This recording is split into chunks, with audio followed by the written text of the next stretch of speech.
Bet the Board presents Stay Green.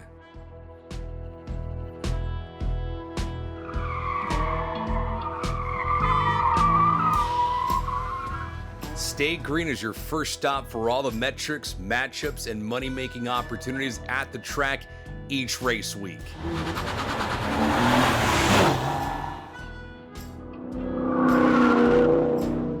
This is Stay Green, the NASCAR betting podcast.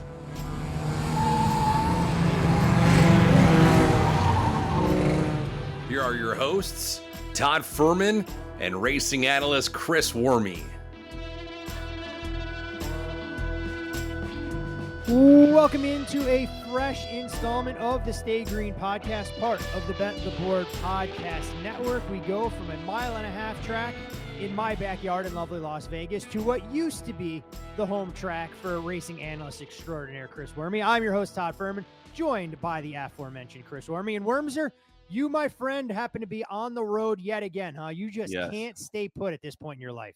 Yeah, I'm in Cabo. Friend's 47th birthday. Said, hey, you just get down here. I'll take care of the house. So I figured I'd come, brought my wife. Let me give some travel advice for anyone that wants to do podcasts in Mexico. Maybe don't. I had to go through and list how much everything, all my podcasting stuff, I got my microphone here, how much everything was worth. And if anything was over $500, they wanted me to pay something. Fortunately, everything came out to $490. So I mean, you could have busted out a 5 spot and offered up 100 pesos or whatever the exchange rate is these days and taken care of the federales there. Yeah, I don't know if you can do that just publicly and openly. I mean, it was in the middle of the airport, but definitely got my bag flagged. And then she actually went through and looked up how much my microphone was, how much I don't even know what the equalizer thing costs. I was like, I don't know. I don't think anything's $500, but definitely a scary moment, kind of getting caught up there at the border. But anyway, I made it and happy to be talking racing, especially at Phoenix. Unfortunately, I can't make it this year. I'll be back up in Vancouver, but it'll be my first year in the last 20 races that I haven't gone to. Does this mean Phoenix is no longer officially your home track? Are you claiming the Irish Hills in Michigan, or are you going to be like some of these West Coast racers that claim 37 home tracks? I mean, because theoretically you're in Mexico and Daniel Suarez says that Phoenix is his home track. Yeah. And that's what I was going to say. When you ran into Mexican customs people, you go, are you my amigo or are you my enemigo in this particular instance? Yeah. Gosh, I don't know. I'd have to say I'm still going to claim Phoenix. I would say Sonoma is probably the closest, and I love wine, so maybe I could call wine country now my home track. But I haven't given much thought. I'd probably say Phoenix though for sure. All right, we'll still keep it that way. And for those folks tuning into the Stay Green podcast for the first time, we break this thing up. Stage 1, a quick recap of what we learned at Las Vegas and what we can apply going forward. Stage 2, an in-depth dive of Phoenix and what we should expect in terms of drivers to watch, market entry, and a lot of those key components. And then Stage 3, touching on some NASCAR betting basics. As always, feel free to send Chris DMs. You can tweet at us. If there's questions that you guys have, if this is the first time that you're trying to bet NASCAR, we're always here and happy to answer. Had a great question sent to me. We will get to that at the end of the show. But Chris, when we look at Vegas, Kyle Larson goes out there, leads the majority of laps. I guess the overarching question, and people may say we're going to sound like we're crying over spilled milk, was Larson the best car, or did we get deprived of seeing a true clean race from a Tyler Reddick or a William Byron and their ability to contend for a checkered flag? Yeah, I still would. It'd be a tough argument to make to say that Larson wasn't the best car. I know that Reddick ran him down multiple times, at the end of every stage. Byron had a little bit of an issue. The one thing that I think this car really kind of exacerbates his mistakes, and Kyle Larson just didn't make any. He was able to get clear, get to the lead, and kind of control this entire race. We've seen it at William Byron in the past where he just hasn't made many mistakes and other guys in front of him or behind him have.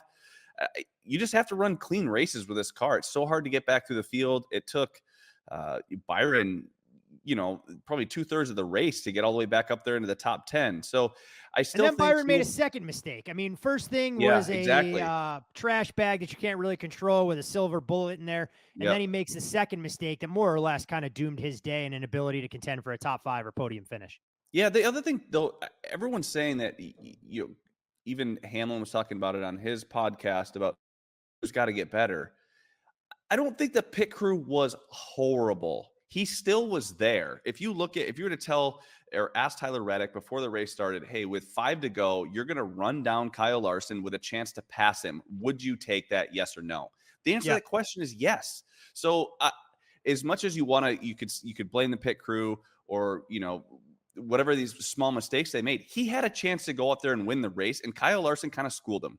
And I know that it's easy to point the finger, but if you were to just tell him ask at the beginning of the race, you have a chance to win with 5 to go against Kyle Larson. You're going to finish at worst second. I think he takes that all day long. So I'm not saying that Reddick is whining. I know he wants to get that win, but he had a chance to do it and he didn't get it done. So ultimately I don't want to say it's only on him. It's a team sport, but he had a chance to win.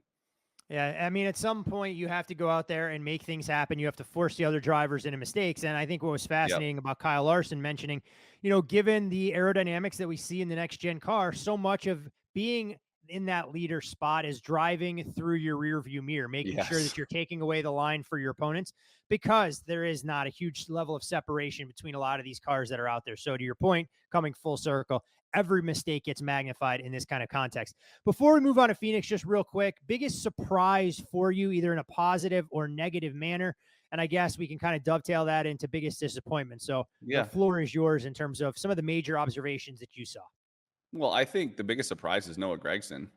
I talked about on the pre-race poll before the race. I thought he would be the top finishing SHR car. I didn't think he'd finish 6th. But what a great run by that guy. I think he's got a ton of talent. I think he, kind of has a bad rap in the sport. He struggled with Legacy, but Legacy certainly. You do dumb shit. You try and fight people off the track. I mean, some of that reputation is warranted, but to your point, I do think he'll have a chance to kind of rehabilitate his image. Yeah, I think we could see him contend to win a race at some point this year. Now, his qualifying was atrocious, but if you were watching qualifying, he had to go out first or second in his wave in a dust storm had just blown through the backstretch when his teammate already had an issue with his car. I'm pretty sure that his crew chief said, hey, make sure we keep this one on the track. We don't have another backup or whatever it may be. So, Ryan Preece was going to a backup car. So he kind of had to be ginger, but it was nice to see him actually get a finish out of a great car that was set up.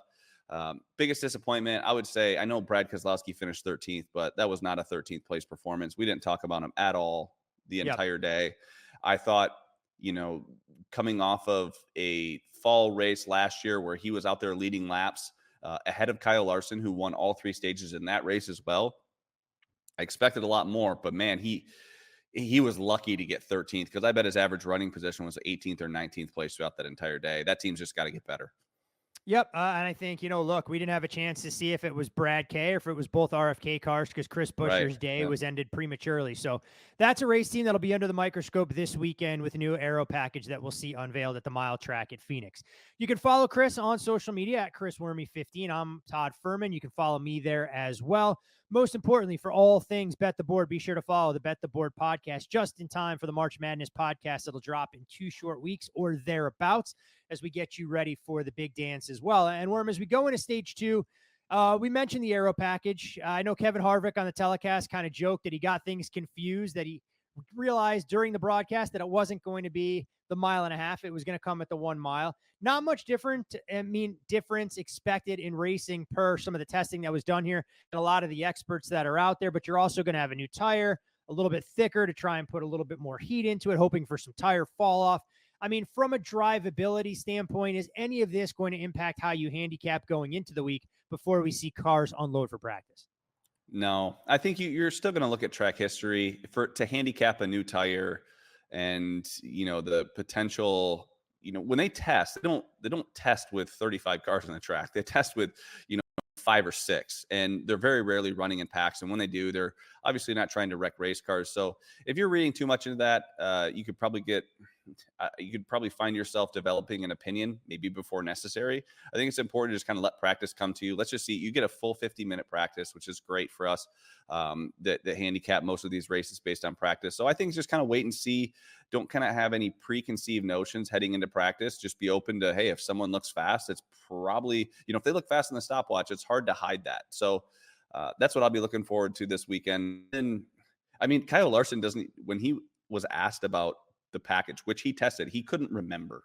So I can't imagine that the changes are so drastic that we're going to see a massive difference of what we've seen in the last 4 races at Phoenix.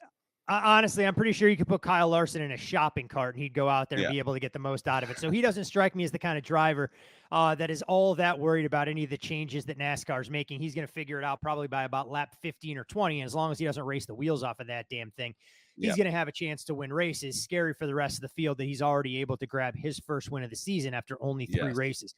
When we look at the track specs at Phoenix, a 1-mile flat oval, no banking really higher than 12 degrees anywhere on the track. A dogleg configuration was part of the redesign. So you'll see some drivers, especially during qualifying, do everything they can to drive across the apron. Listening to Kevin Harvick, said it's not the most comfortable experience and not something he would recommend doing for the better part of the full race duration. Last year, across 2 races, we saw only 9 total cautions for 62 laps. And it's worth keeping in mind that 4 of those cautions were for stage breaks. So it's a race where you're going to see a lot of long green flag runs. And it's something to keep in mind when you're looking to handicap, either get involved before the race or, of course, with some of the live betting options that are out there. When we look at mile flat ovals, the first one that comes to mind for me always when I look at Phoenix, Werme is New Hampshire. But, are these 2 cut from the same cloth, or do you handicap each of these very differently from one another? I handicap them a little differently. I think that they're definitely very specific things that make those tracks different. And I look at Phoenix as, one of those tracks where you have the biggest change, the most learning. It's the 3rd race of the season, and then it's the last race, the 4th race, and then the last race of the season. So it's one of those things where you want to look at, track history, but so much changes throughout those 30 weeks or so that it makes it really hard to have a direct comp. Not to mention, you throw in the fact that it's the final race, and the championship race just doesn't race like typical, one of the other 35 races of the season. You've got 4 guys competing for a championship. Some guys are pulling over, some guys aren't. You have resources dedicated to other teams. So it can be a very difficult thing. But from a direct track comp, I just like to use Phoenix, maybe a little gateway, just because not as much fall off. I think there's a little bit more fall off at New Hampshire. But getting hard to compare tracks when it comes to Phoenix, in my opinion. It makes a ton of sense. And I think the point that you raise, talking about how the spring race is very different from a look and feel standpoint than the fall race, you almost have to break those 2 apart. And I'm not going to say view them as separate tracks, because some of that momentum does carry forward, but I don't quite think it's apples to apples like some of the other tracks that we'll go to not once but twice during the course of the season. So we may as well get into some of the drivers. And depending on where you look, 2 drivers more or less, we'll call them favorites, but there's kind of a blanket that can be thrown over 4 guys this week, depending on the shop. And Kyle Larson, you look at his number anywhere from as low as 6-1. There are some 7s out there if you shop around. Talked a little bit about how strong he was at Vegas. And when you look at Phoenix, the last 3 trips here, all top 10 finishes, but just 1 podium finish in that particular trio. Had arguably the best car here last spring, but his teammate William Byron gets a late race restart to go on and win the race. When you're looking at Kyle Larson, are we getting to the point where we're going to look back and go, you know what? If we like Kyle Larson, you almost need to pre-reek him at 7-1, because if he has a fast car, 50 minutes of practice, he's got the 5, 10, 15, 20 lap average. This is a guy that could go off at 3.5 to 1. We're just going to have to get used to Kyle Larson looking fast in practice every week. And if he goes out there and runs flawless races, you might have to bet him at 3-1. But he's made a lot of mistakes in the past. And here's one of the major mistakes. He won this Vegas race last year in the fall in the same manner in which he won just the one on Sunday. And I'll tell you what, they unloaded it at Phoenix last year as the 3rd or maybe 4th best car in the championship. And Hendrick just flat out missed. I don't know if that's on Cliff Daniels. I don't know where that falls, but Kyle Larson knew when he unloaded for that championship race that he was going to have a battle on his hands when it came to Chris Bell and Ryan Blaney. So, and this is the same race that Joey Logano won 2 years ago, this Vegas race in the fall, when he said, hey, it gave our team multiple weeks to work on our Phoenix car. Joey Logano goes out there and wins a championship, whereas Kyle Larson goes out there. I'm not saying he laid an egg, but it was just not the car that we expected Hendrick Motorsports to unload with. So I'm hesitant at Kyle Larson at 7-1. Now, absolutely, he's going to go out there and look good in practice. But, these races are hard to win. He led a lot of laps here in the spring, this spring race last year, and wasn't able to win. So, yeah, he's good. And if someone were to come, they like Kyle Larson at 7-1. If it's not a road course race or a restrictor plate track, then yeah, okay, I could get on board. I could justify that. That's fair. We may as well stick in the HMS camp and mention, William Byron. We look at William Byron and what he did last week at Vegas. We talked about a couple of the obstacles he ran into. We know he's the Daytona 500 winner. Led 95 laps here in the fall, was much better than his teammate in Kyle Larson. He won the spring race in Phoenix last year, but he wasn't the best car. That was an honor probably best served for Kyle Larson. When we look at William Byron, where he's being priced fair or foul right there alongside Kyle Larson. I mean, I think it's a fair price. William Byron's going to, just like Kyle Larson, probably practice well, probably qualify well. His average driver rating over the last 4 races there is 114.5. He's led an average of 42 laps. He's running a lot of fast laps, and his average running position is inside the top 5. Yeah, William Byron is a really good driver. However, at Phoenix, he did need some luck to win that race last spring. He did need kind of a late caution. I think that him and Larson, or Kyle Larson and Kevin Harvick, were better cars than him throughout that race when he wasn't in clean air. So I think if William Byron pulls it and stays out front, absolutely he could do that. But this is a place where if he can get stuck back in traffic, he can tend to disappear a little bit. But again, he's still William Byron at 8-1. He's won 7 times since this race last year, or including this race last year. So I like it, but I'd rather just see practice and qualifying. You can't just bet every favorite every week. It'd be really easy to bet Larson, Byron, Blaney, Hamlin, and just hope you win with like implied odds of like 3.5 or 4-1. But you just can't do that and win long run. So you just got to pick your spots. And as of right now, I don't like any outrights. If I did, I would like one of the favorites, but we can get to that driver here in a second. Yeah, you may as well get there right now. And Ryan Blaney, 3 straight runner-up finishes. The only other trip here in the next-gen era was a 4th-place finish. An average finish of 2.5 is the best by a country mile in the Cup Series across 4 races. Average driver rating north of 115. Shows speed last week at Vegas. Was good at Atlanta. And this is a guy right now, Werme, that just seems to be oozing confidence in the wake of his championship season last year and in a class by himself when we're talking about the manufacturer. A good old Ford, not putting fast cars out there for everybody, but it hasn't slowed down to 12. Well, yeah, if I were playing outright, it would be this Ryan Blaney. Absolutely. I think that he's been here 4 times in this car. He's finished in the top 5 4 times. His average starting position is just barely outside the top 5. And that was with a pretty terrible qualifying last year when he won the championship. I think he qualified, 13th, 14th, or 15th. And was able to drive up through the field very confidently. And to kind of hang on to that confidence, last year was outside of those first, those last 4 races, it was a very average season, take away Charlotte. I think that Ryan Blaney has some confidence, and maybe we could see him win 3, 4, maybe even 5 times this year. If he shows speed like he did at Vegas, this is arguably Ryan Blaney's best track. I think if he unloads with anything, he'll qualify in the top 5 and he'll be contending for that win. I like Ryan Blaney, not necessarily to win yet, but maybe we can find an auxiliary price or on something to get down at this point in the week. The only other driver that we'll call a consensus single-digit favorite across multiple shops would be Ross Chastain. Took 2 tires, used a little bit of strategy last week at Vegas, was able to wrangle a top 5 finish, 3 straight weeks, 3 strong cars, including the chaos at the end of Daytona. You wonder about how great the start of his season could have been if he wasn't involved in the big one on lap 199 there in Florida. Won here last year as a non-playoff driver. 144.2 was his driver rating, and 157 laps led to his credit. Become an afterthought in the fall. I mean, you talk to most casual NASCAR fans, you ask them who won the Phoenix race, they'll probably tell you Ryan Blaney because nobody pays attention to anybody that's not vying for the championship. But you look at what Chastain has been able to do here, 3 finishes inside the top 3. The 24th place run he had here was the first trip, but he has been the model of consistency when we come to Phoenix. Yeah, Chastain, his price is just too short for me, especially for someone that doesn't qualify particularly well week in and week out.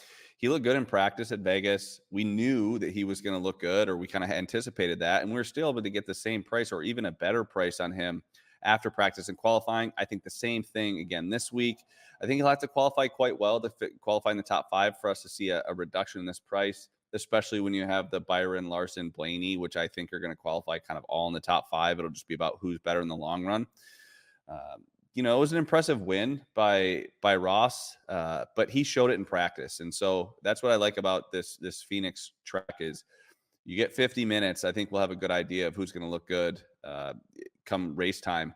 And right now, Ross, I just can't see Ross going off at 4 or 5 to 1. If he looks great in practice and qualifies top 5, we see 6.5 or 7. I'm comfortable playing Ross at those prices. But what I don't want is to have Larson or Blaney or Byron look really fast, go off at 3.5 or 4 to 1. And the next thing you know, we're looking at Ross Chastain at 11 or 12 to 1 as the 3rd or 4th best car, which is easily a possibility this weekend at Phoenix.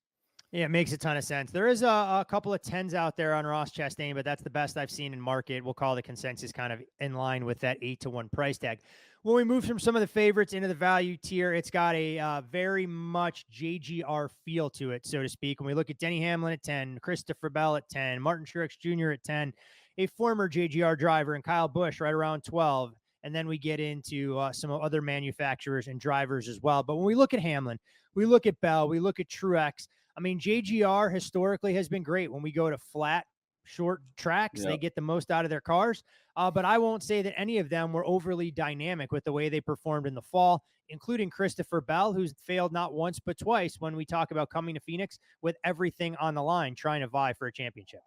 Well, he's another guy, Chris Bell, that hasn't run great at Phoenix, and he's run really well at Loudon, especially when it comes to or New Hampshire, when it comes to the Xfinity Series. He's going to go off at 10 to 1, kind of just like he did last year. And we started to see some higher prices on him once he kind of started making some more mistakes. But obviously a rough weekend last weekend for the 20 team. 10 to 1's pretty short, especially when you look at, those 4 guys that we had just talked about previously. When it comes to Denny Hamlin, he's been very vocal about his lack of consistency at Phoenix. I was looking back at tweets from the Martinsville race, and I was saying that William Byron should let Denny Hamlin go because that would increase his chances of winning at Phoenix because Denny's just not as good at Phoenix as some of these other drivers. So until we see something out of that 11 car, which we absolutely could, whenever we're going to change, a little bit of the aerodynamic package, maybe Denny will look really fast, but until then, you can't get involved at that 10 to 1 price.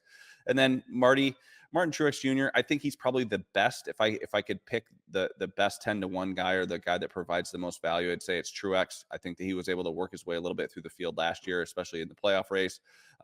And I thought he had a pretty solid day in Las Vegas, keeping up the momentum. I know that he struggled in the playoffs, but last year, but was, I think, able to at least make some moves early on in that Phoenix race and looked pretty competitive. And obviously last week, a solid finish, just one ahead of Denny Hamlin, which was nice for us. Hey, that's what it takes sometimes to be able to cash a best bet ticket like we did. I'd encourage all of our listeners. Yes, we give out a best bet on every episode of Stay Green. We said those are partial positions because there's just not enough liquidity in the market. And the one challenge that we run into, all of these matchups not readily available. So last week on Sunday, try to find one that was available at some of the biggest shops, or we'll gravitate towards matchups that are on the screen. Not a perfect science by any stretch of the imagination, but want to convey the best information that we can as we get closer to dropping of the green flag on race day. Kyle Busch, Worm, look, this is a guy who should have been significantly better given what kind of speed he had in his car last week. You want to talk about a misleading finish. Kyle Busch becomes the poster child for that at a track where he had been outstanding in the past, his home track in Las Vegas. 3rd place at Atlanta this season, much better finish at Vegas. Could have definitely been there. 3 top 8 finishes at Phoenix, but 25th in the fall.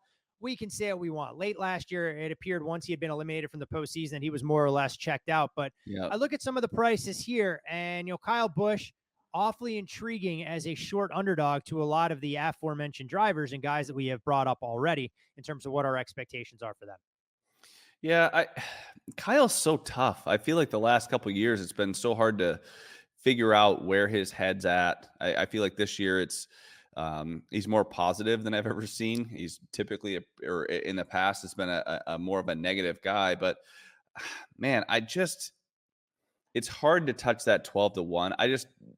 He wins last year at Gateway, which is a very similar track, but he goes out there and just dominates the weekend. And, I think he was fastest in practice, and then he pulls it, and then he leads a bunch of laps. And then that was just out of nowhere. And we have the same thing in as of late. So I think because of where those top four guys, or at least the top three when it comes to Larson, Blaney, and Byron, I don't see any of these guys moving. I think that those guys are going to qualify and kind of remain the favorites throughout the weekend. So I'm just not rushing to pick off any, I guess, value at all, whether it's for the guys that are between 10 and 20-1 or someone even higher than that. And Kyle Busch will fall into that category. Now, the other thing about Kyle Busch is if he looks good, I have no problem putting a large wager on him at 8 or 9-1 if he's solid at a place like Phoenix. So I would just rather wait and see practice, make a larger position at maybe a lesser price than trying to snag a few cents of value at this point in the week with a smaller bet. I'd rather have more money to get down on the weekend versus spending it all early in the week. A couple of drivers in the high teens that I think offer high ceilings, but potentially very low floors if things don't go well for them. And we can put Joey Logano, Ty Gibbs, Tyler Reddick, and Chase Elliott in that particular bucket. Ty Gibbs, I mean, I know we joked about him last week, but we're almost getting to the point that even when Ty wins a race, it's going to be so price prohibitive that you can't get any skin in the game, at least in the outright market, maybe in some of the derivatives or head-to-head matchups when we know the 54 is going to be good. But, Joey Logano, slow start to the season, was 9th last week at Vegas, but started the race on the pole and did nothing but seemingly fall backwards. Yeah. Joey Logano gets better finishes than the kind of machine he often has. In 2022, top 10 finishes in the next-gen car here at Phoenix, including a win last year, 11th and 18th. We look at Tyler Reddick. We've already talked about what he showed last year at Vegas, but pair of third-place finishes here in the pair of spring races that we've seen in the next-gen era. Both fall playoff races have him falling outside the top 20. And then there's Chase Elliott, whose numbers now, Worm, we're finally getting to a point that if you believe in Chase turning the corner, that he becomes a value proposition as he looks to end a 30-plus race winless streak at some point in the season. Yeah, I don't understand Chase. It was interesting because they usually follow him a lot on the broadcast, and last week he was just kind of around, usually getting past when we saw him. I'm not an average start of 14th, an average finish of 18.3. He's got one top 20 here. I can't get behind Chase. I hope he looks good, but because then you might get a decent price on a car that's competitive. The same with Joey Logano. He almost put up no fight to start the race last week, and he just got. Yeah, I think he knew he had a car that was going to do nothing but go backwards. And while I'm all for trying to maintain your track position 5 laps into a race, I think Joey knows he's got bigger fish to fry than piss off the entire field the third race of the season. Yeah. And then, but Logano's also another guy. You get him at 8, 9, 10-1 that looks good in practice and qualifying and says he likes his car. Well, yeah, I could get behind that. Ty Gibbs is the opposite of that. If Ty Gibbs says he has a really good car and he goes off at 8, 9, or 10-1, I wouldn't touch it with a 10-foot pole. This guy still hasn't won the Cup Series. I still think he probably had the fastest car he's going to have all year relative to the field to Clash, and he couldn't pull it off then. He just needs to find himself in position to win. And there's so many people that are all over him this week. And listen, I think it'd be great for the sport if Ty Gibbs wins. I know that he opened at 40-1 and some people were able to pick off that price. I think that's great. Good job, everybody. I still don't think he's a 16-1 type driver. He just hasn't put himself in that position to win enough. It is hard to win in the Cup Series. And I'm not there yet on him. Tyler Reddick is one where I might be able to get behind. I think that maybe this is the year where Reddick's the guy to go out there and compete. Maybe he's in the Final Four this year. I think that would be a great feat for him, that team, that 45 team and 23XI. This is, not his style of track typically. He likes a more of a, kind of let the right rear hang out and run the high line. But 18-1 on Tyler Reddick, if someone said that they just think that that's a great price, I would tend to agree. I can't see him going off, inside of 10-1, but he'd have to look really good in practice and qualifying for that to happen. But again, he's a guy that if he's comfortable over the long run, I could see myself putting a bet on him at 12-1, just like I did last week after practice at Vegas. Now, if we're looking at a couple of Fords, we talked about Brad at the top being one of the bigger disappointments despite his 13th place finish at Las Vegas.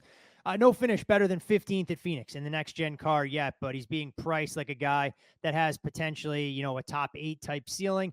Meanwhile, Chase Briscoe, we look at some of the matchup prices, and I know one stood out to me because it's always interesting when you see the chases going head to head at a pick'em. I think it speaks about how good Briscoe has been at Phoenix and some of the struggles and the current form issues that we've seen from Chase Elliott. But, Chase Briscoe broke through for his first career Cup Series victory at Phoenix in the spring of 2022, finished 7th or better in 3 of the 4 races we've seen at the track, led 101 laps, and again, proved that he could level the playing field way back when. Now, 24th or worse, both races last year. So, we can pick our poison here in terms of SHR and some of the momentum that we saw from Noah Gragson carrying over. But, 20-1-ish or thereabouts on Brad K, Chase Briscoe, or any other driver that you'd want to throw in as we kind of look to wrap up some of the driver profiles for how we expect them to be this weekend at Phoenix. Yeah, I definitely think that, I think that Brad K and Buescher, I think Buescher, we're seeing kind of that 25-1 price, Brad right around that 20-1. I actually kind of like Buescher a little bit this week. Struggled last week, kind of a fluky thing that, what are you going to do? But I think he's a solid driver, and he was able to race to the front last year, which at this final Phoenix race and pass the playoff drivers. That's not easy to do. So I do think that, and he also looked good in practice. So this was not unexpected. I know there are a lot of people maybe like, oh my gosh, I can't believe Chris Buescher's out there leading this race. But if you had watched practice, you would have known that this guy had a hot rod that race at Phoenix. Brad K, I kind of shocked last week, has me a little gun shy. I do think that maybe we could see a top 10 run out of him, but I kind of thought that this guy would be up competing for the win last week, and he was nowhere to be found. So I want to see a little speed out of this car, especially in this new package before I rush to bet him. But again, it's Brad Keselowski on a short track. I get it if people like that price. Chase Briscoe, I don't know this guy. I think that this is probably the track where he will finish the highest SHR car. I don't see that out of Gragson. Gosh, he pulled it off in the spring, 2 years ago, and I could not believe it. But a lot's changed since then. He's done nothing but kind of regress there since then. But one guy that I would want to talk about is teammate in Josh Berry. He's run one time here in this. I think he was filling in. Filling in for Chase, right? Filling in for Chase, yeah. So started 17th and finished 10th.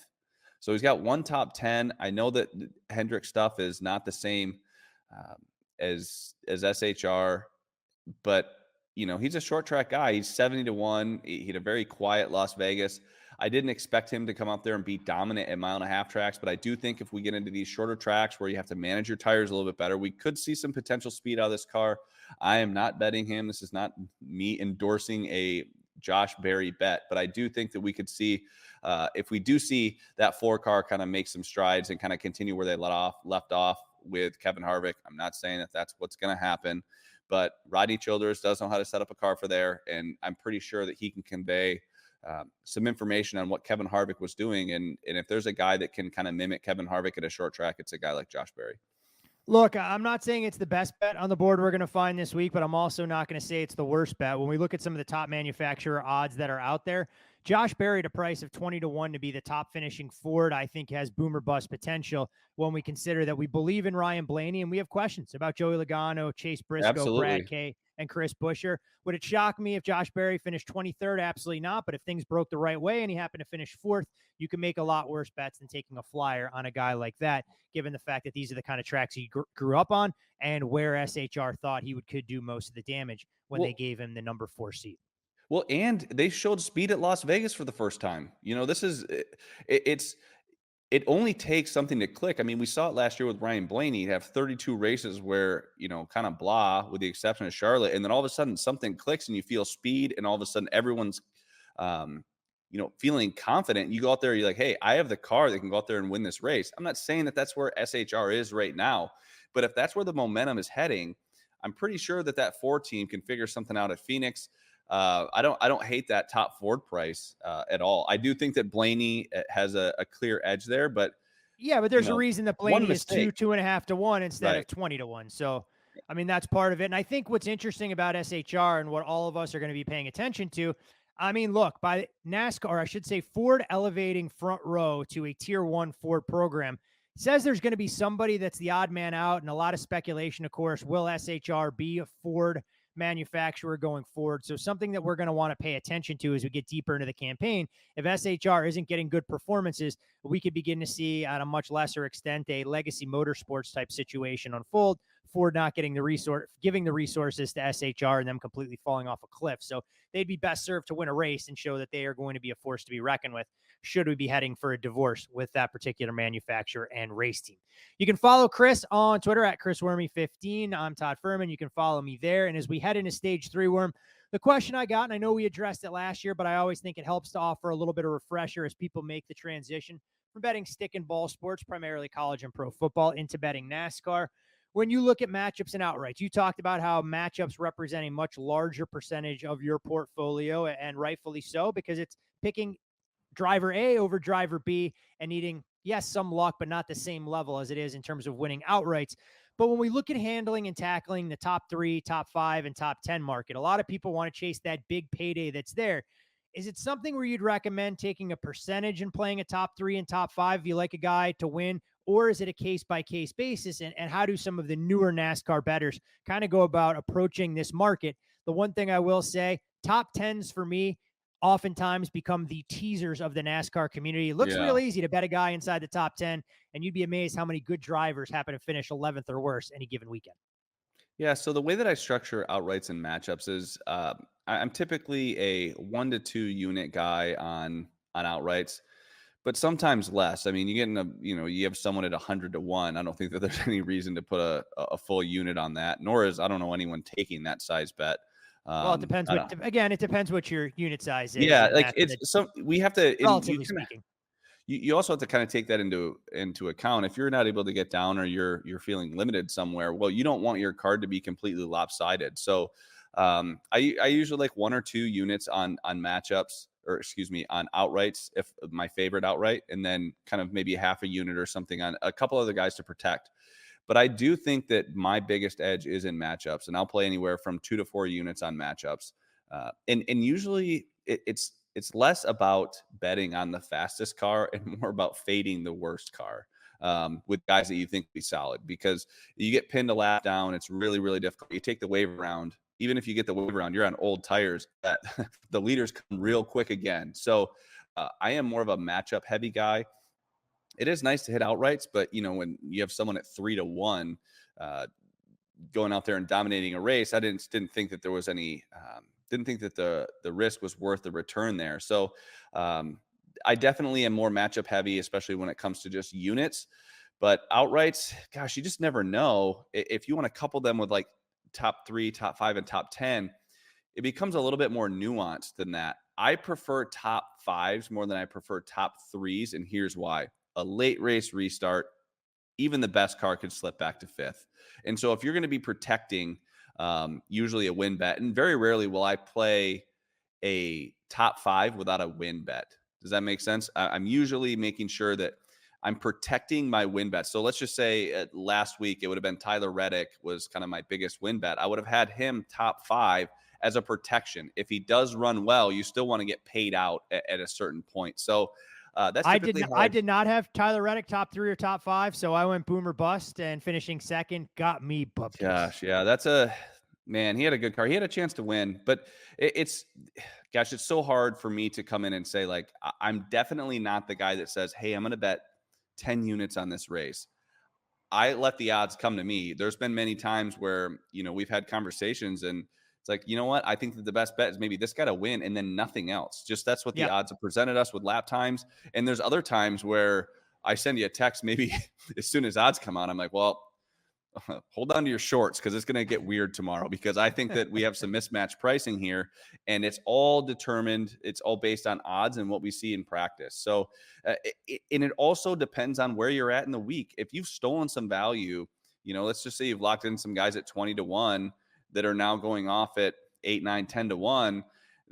That gives you a little bit of wiggle room as to kind of protecting those drivers with other plays. So I wish I had a perfect formula, but you kind of just got to feel out the week. And sometimes you get off to a rough start by not picking up any value early in the week. Then you're a little bit behind the 8 ball. You feel like you're chasing.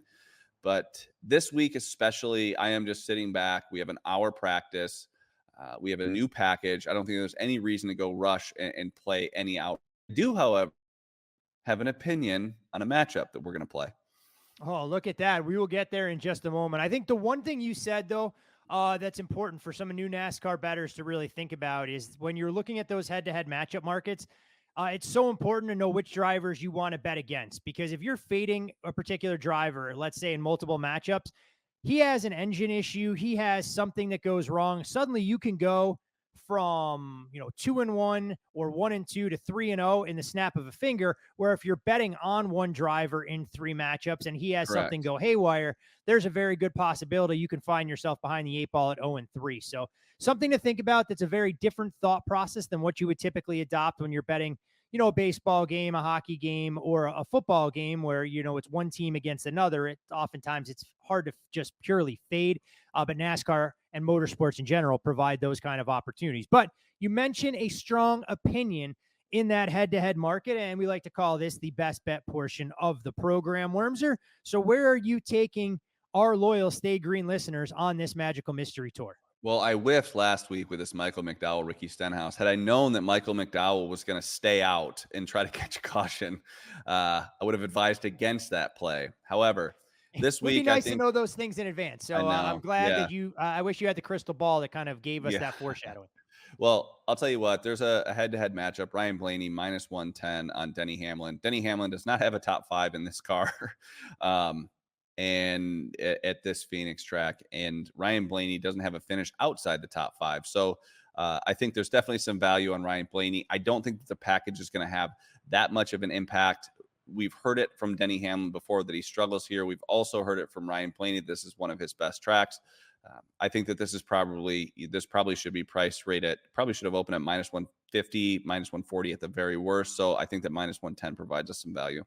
Other thing to keep in mind, too, which makes this matchup attractive, is I think you'll have some potential equity regardless of how they unload in practice. Just knowing that Ryan Blaney, a much better prospect to qualify higher up in the field than Denny Hamlin. So we can always think about that. And it's one other thing, too. When we look at the best bet, we're not going to sit here necessarily and preach closing line value the same way when we know the kind of impact that we have on the market. But if something changes, the McDowell-Stenhouse matchup goes off with Michael McDowell minus $1.70. So look, you're just in it to play the arbitrage game. Nobody's going to fault you. You ain't going to go broke laying minus $1.10 and taking plus 150 on the other side to be able to maximize some upside and profitability. All right, Wormser, we have done enough damage, I think, for this fine race week. I know you're down there ready to go break some piñatas. Hopefully the chocolate isn't 57 races old. The drink should be priced affordably. Spend some quality time at Senor Frogs if that's what old people of our age do. No, I will not be doing that. But other than that, enjoy. Any final things you'd like to share with our loyal listeners in terms of what time you have the pre-race pull scheduled for on Sunday? Geez, Todd, the J-Skis race page isn't pulling up. I don't even what time does the race go? 3:30 Eastern. This is why I get paid the big bucks. 3:30 Eastern. By big bucks, I mean chicken scratch. Yeah. So I will be doing the pre-race poll at 10:30 a.m. Pacific and 1:30 Eastern. Okay, barring any unforeseen travel delays, that is, right? I'm leaving my vacation early to go back so I can bet the race from home and do the pre-race poll. So are you allowing your wife to stay for the extra day so she can actually have fun when you're not there with her, or is she forced to come home with you? I don't think she even knows your NASCAR betting schedule. She doesn't even know people are staying another day. I'm pretty sure she just thinks everybody's leaving Saturday afternoon. I'm sure that's not going to come. What the hell? I'm sure that's not going to come out over the next 72 hours. So good luck, buddy. Get those airport transfer fees ready and to adjust the schedule, because I don't think you're headed for marital bliss as a result when she gets word on that. But all right, my friend, enjoy your time south of the border. We look forward to Phoenix, a very bettable track. You mentioned the 50 minutes of practice. Hopefully it gives us some opportunities. And as always, we'll share any additional best bets that we find on race day. on the Bet the Board website, whether that be a head-to-head matchup, top 3, top 5, top 10, or dare I say, maybe even an outright. Best of luck with all of your investments this week, and most importantly, with a Ryan Blaney over Denny Hamlin ticket in hand. We'll see you at the window.